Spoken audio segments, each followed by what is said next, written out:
할렐루야, 사랑하는 성도 여러분, 1월 13일 목요일 아까의 시간이 돌아왔습니다. 자, 오늘 말씀은 요한복음 4장 27절에서 42절까지의 말씀으로 함께 은혜를 나누고자 합니다. 오늘 본문 말씀을 풀기 전에 먼저 우리가 좀 짚고 또 해석해야 될 부분이 있습니다.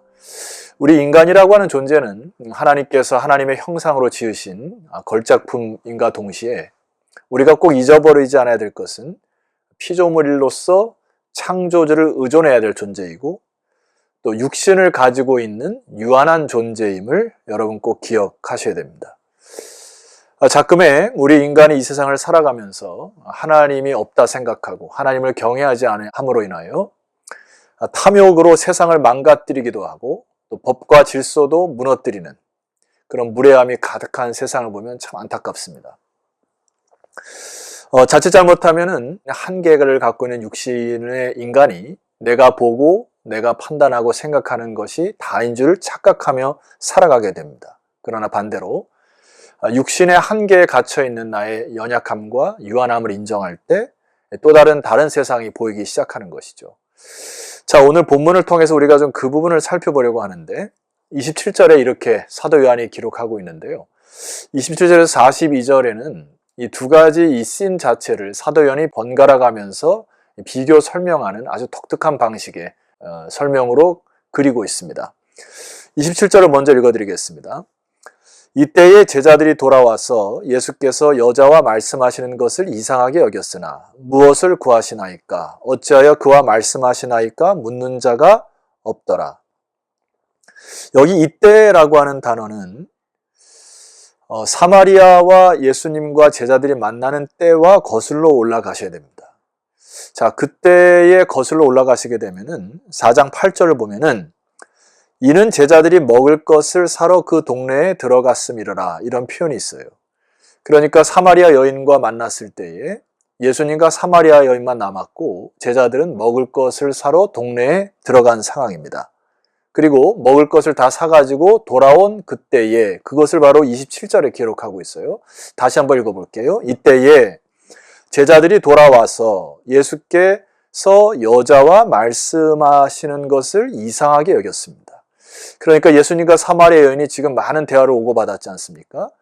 그런데 그 말씀하는 내용을 잘 관심 있게 바라보고 질문하는 것이 아니라 요한의 기록에 의하면 무엇을 구하시나이까? 어찌하여 그와 말씀하시나이까? 묻는 자가 없었다는 것. 그 제자들의 반응에 대한 요한의 지적입니다.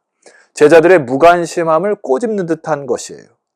예수님과 여인의 깊은 그 영적 대화에 전혀 관심이 없는 제자들의 무관심함을 나타내는 것입니다. 곧바로 이어서 요한은 그 여자의 변화된 모습을 바로 또 기록하고 있어요. 28절 말씀 보세요. 여자가 물동이를 버려두고 동네로 들어가 사람들에게 이르되 29절 내가 행한 모든 일을 내게 말한 사람을 와서 보라. 이는 그리스도가 아니냐. 지금 굉장히 이 여인의 마음에 메시아를 만난 그 기쁨, 감격들이 막 한쪽에서는 용솟음 치고 있는 것을 볼 수 있습니다. 30절 그들이 동네에서 나와 예수께로 오더라. 사람을 회피하고 사람을 만나기를 싫어했던 이 여인이 주님을 만난 이후에 그가 살던 지역으로 들어가 전도자가 되어 불모지의 땅이 막 개간되고 개척되고 땅의 밭이 갈아지는 역사가 일어나는 상황을 보여주고 있습니다.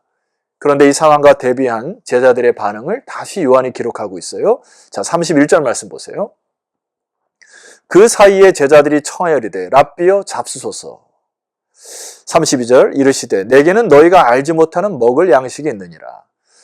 자, 이 사마리아 여인은 복음을 깨닫고 예수님을 만난 이후에 그 안에 열정과 감사와 기쁨이 넘친과 반면에 이 제자들은 먹을 것에 관심을 갖는 것을 대비시키는 것을 봅니다. 그래서 예수님 뭐라고 얘기하셨죠? 너희가 알지 못하는 먹을 양식이 내게 있느니라. 이렇게 그들의 관심을 또 지적을 하십니다. 그러니까 33절 제자들이 서로 말하되 누가 잡수실 것을 갖다 드렸는가 하니 지금 제자들의 온통 관심 어디에 있죠? 먹는 음식에 관심이 가져 있습니다. 34절 예수님께서 그 유명한 말씀을 하시죠. 나의 양식은 나를 보내신 이의 뜻을 행하며 그의 일을 온전히 이루는 이것이니라. 제자들이 먹는 음식에 관심을 갖는 것에 완전 다른 영적인 양식을 주님께서는 이야기를 하셨어요. 여러분 오늘 이 34절을 메시지 성경을 통하여 보면 이렇게 말씀하십니다. 나를 살게 하는 음식은 나를 보내신 분의 뜻을 행하고 그분이 시작하신 일을 마무리 짓는 것이다. 예수님은 제자들이 썩을 양식에만 초점과 관심을 갖고 있는 것을 지적하시고 그것을 바꾸시기를 원하셨습니다. 그래서 35절에 보면 그들의 잘못된 이 하나님의 나라에 대한 관심이 없는 것을 지적하시면서 이렇게 설명하세요. 35절 너희는 넉 달이 지나야 추수할 때가 이르겠다 하지 아니하느냐. 여러분이 넉 달이라는 거예요. 봄에 씨를 뿌리고 넉 달이 지나면 추수하듯이 너희들이 그냥 그런 상식적인 개념으로 하나님의 나라를 생각해서는 안 된다는 얘기입니다. 35절 하반절에 보니까 그러나 나는 너희에게 이르노니 너희 눈을 들어 밭을 보라 휘어져 추수하게 되었도다. 주님이 뭐라고 말씀하시죠? 지금 당장 너희 눈을 들어서 밭을 보라.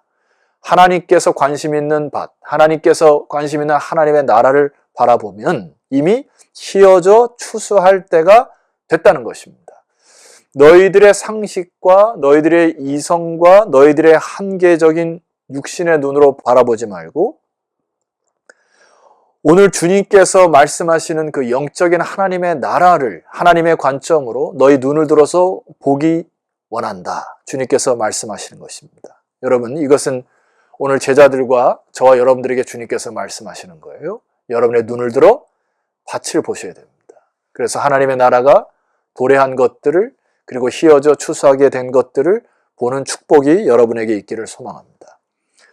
자, 예수님이 오셔서 36절 이하에 보면은 이제 이 사마리아 여인과의 관련된 이 일들을 이제 결론적으로 이렇게 말씀을 하세요. 자, 36절 말씀 보면 여러분 이것을 잘 묵상해야 이해가 됩니다. 36절 거두는 자가 이미 삭도 받고 영생에 이르는 열매를 모으나니. 여러분 여기 거두는 자는 누굴까요? 바로 예수 그리스도 자신을 상징합니다. 삭도 받았다라고 하는 이 삭을 받았다는 의미는 뭘까요? 예수님이 사마리아 여인에게 영생하도록 솟아나는 샘물, 그 하나님의 나라, 또 진리, 예수 그리스도 자신을 소개함으로 인하여 이제 구원에 이른 자가 주님께로 돌아오는 삭슬 사마리아 여인을 비유한 것입니다. 그래서 그가 여인이 돌아오는 것을 보고 이미 삭슬 받았다라고 말씀을 하셨고 이미 추수가 시작되었다는 이야기입니다. 그래서 영생에 이르는 열매를 모으기 시작하고 있다는 이야기고요. 하반절 말씀 보면은 이는 뿌리는 자와 거두는 자가 함께 즐거워하게 하려 함이니라. 이 말은 예수님께서 오셔서 뿌리는 즉시 곧 결실하는 특별한 시기가 도래했다는 것입니다. 예수님이 이 땅에 오셔서 제가 천년왕국에 대하여 여러분 주일날 설교 말씀을 드렸듯이 예수님이 초림하실 때에 사단의 권세가 결박되어 아멘이시죠. 이미 하나님의 나라가 시작되어 추수 때가 시작되었다는 것입니다. 그래서 여러분 아모스서 9장 13절 말씀 보면은 예수님께 오셔서 이 추수가 시작되었다는 것을 이렇게 증거하고 있습니다. 아모스서 9장 13절 귀를 잘 기울여 보세요. 여호와의 말씀이니라 보라 날이 이를지라 그때에 파종하는 자가 곡식 추수하는 자의 뒤를 이으며 바로 예수님이 말씀하시는 것이죠. 파종하는 즉시 추수하는 자가 뒤를 따라 열매를 거두는 때가 바로 예수님이 오신 이때입니다. 포도를 밟는 자가 씨 뿌리는 자의 뒤를 이은다. 바로 씨를 뿌렸는데 포도를 거둔다. 산들은 단 포도주를 흘리며 작은 산들은 녹으리라. 그래서 많은 추수의 기쁨을 표현하는 것이 아모스 선지자의 메시지입니다. 여러분 이미 예수님이 이 땅에 오셔서 하나님의 나라가 시작되었습니다. 사단의 권세가 결박되었습니다. 그리하므로 주님께서 제자들과 오늘 저 여러분들에게 너희들은 썩을 양식을 위하여 일하지 말라 하시고 영생할 수 있는 양식을 위하여 일하라 하시고 우리들이 살아가야 할 이유와 목적에 대하여 다시금 재점검하라고 말씀을 하십니다. 자, 그리하므로 결론적으로 이렇게 얘기하세요. 37절 그런즉 한 사람이 심고 다른 사람이 거둔다는 말이 옳도다. 이게 하나님 나라의 원리인데요. 하나님의 나라는 심는 자가 있음과 동시에 거두는 자가 따로 있다는 얘기합니다. 38절 내가 너희로 노력하지 아니한 것을 거두러 보내었나니 다른 사람들은 노력하였고, 여기 다른 사람들은 누굴까요? 옛 선지자. 제자들이 제자 되기 전에 이미 구약에 있는 많은 선진들이 씨를 많이 뿌렸던 것을 이야기합니다. 다른 사람들은 노력하였고 너희는, 제자들은 그들이 노력한 것에 참여하는 것뿐이다. 그러니까 지금이 바로 추수 때이다 이야기하는 것입니다. 성도 여러분, 우리는 절대로 교만할 이유가 없습니다. 내가 지금 열매를 거둔다고 해서 내가 잘한 것이 아니에요.